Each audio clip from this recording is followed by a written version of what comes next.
sốc hay nâng tốc cứ thật nơi lơ chật chẳng sốc hay nâng tốc cứ cầm nọt nơi lơ chật ca kịch rõ mọi dương là ngày đại chiến nè cầm nọt sốc tốc nay chỉ vật bỏ dương chẳng nhưng cho ai từng ọc nia cho đam riêng kịch hay xoay ra cái đây sốc vì sự cam phép tôi phép cho chơi tôi cô đào tôi gì dân cầm nọt ban riêng rõ tháng ngày đây xa tại chỉ tôi tới mà nó cứ miên mà hay chật tá miên ca trong bán cứ ở miền đan cầm nọt tề và sân dương cái tháng dương tao ban là bỏ đi bạn dương miên cái đây sốc đà ban là bỏ đăng hái trong ban là bỏ xây tiết bạn dương miên cái đây sốc chẳng cho lái rồi cái đây sốc đã luôn mình khơi tề đọc một phải cho nắm cứ dẹp pe lươn mình tên và sân dương ở ban là vô tại tông mùi rương xoay rồi sẽ cái sốc đã luôn thế dương tam đã chạp là hồn ở thì họ thả vì muốn dương ở toàn miền mà to chi tề dương thầm miền con chi tề chẳng dương dùm lăng mơ tại căn mà to cái dương cất nông chất thắng bà sân chia dương ngày nào mùi miền mà to chi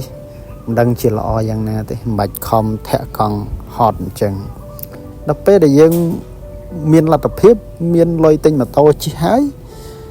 យើងចាប់ផ្ដើមសម្លឹងមើលអាលើនឹងទៀតមើលឃើញគេជិះឡានវិញក៏ចាប់ផ្ដើមគិតទៀតបើសិនជាខ្ញុំមានលុយទិញឡានដូចគេមិនដឹងជាល្អយ៉ាងណាទេមិនបាច់នៅជិះម៉ូតូហាលភ្លៀងហាលក្តៅវេទនាសឹងអីដល់ពេលមួយទៀតដែលយើងរលុយបានមានសមត្ថភាពអាចមានលុយទិញឡានជិះក៏យើងចាប់ផ្ដើមទិញឡានអាល្មមហ្នឹងជិះដល់ពេលយើងជិះបានមួយរយៈទៀតចាប់ផ្ដើមមើលទៀតឃើញគេជិះឡានទំនើបបើសិនជាបានដល់ឡានទំនើបហ្នឹងជិះមិនដឹងជាល្អយ៉ាងម៉េចទេអញ្ចឹងវានៅមានបន្តទៀតដែលមហិច្ឆតាមនុស្សនៅតែបង្កើតរឿងថ្មីដែលធ្វើឲ្យខ្លួនឯងចង់សាកល្បងចង់សម្រេចទៅដល់រឿងទាំងអស់ហ្នឹងហើយការដែលយើងចង់បានយើងមានមហិច្ឆតាផ្ទាល់ខ្លួនវាមិនមែនជារឿងខុសឆ្គងអីទេប៉ុន្តែអ្វីដែលជារឿងខុសសម្រាប់ខ្លួនឯងហ្នឹងគឺផ្លិចផ្ដល់ក្តីសុខឲ្យខ្លួនឯងផ្លិចរីករាយនៅក្នុងដំណើរឆ្ពោះទៅរក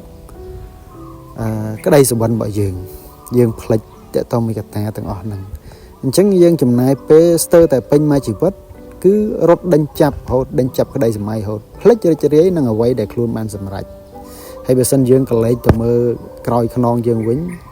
រឿងរ៉ាវអស្ចារ្យជាច្រើនដែលយើងធ្លាប់គិតថាធ្វើវាប៉ុន្តែយើងសម្រេចវាបានហើយអញ្ចឹងខ្ញុំចង់ឲ្យទាំងអស់គ្នាចាប់ផ្ដើមរីករាយនៅក្នុងដំណើរឆ្ពោះទៅរកគោលដៅរបស់យើងហើយធ្វើខ្លួនឲ្យសមាជិកបានច្រើនរៀនរីករាយជាមួយនឹងអ្វីដែលនៅជុំវិញខ្លួនហើយយើងសម្លឹងទៅមុខទាំងអស់គ្នាបាទអរគុណច្រើន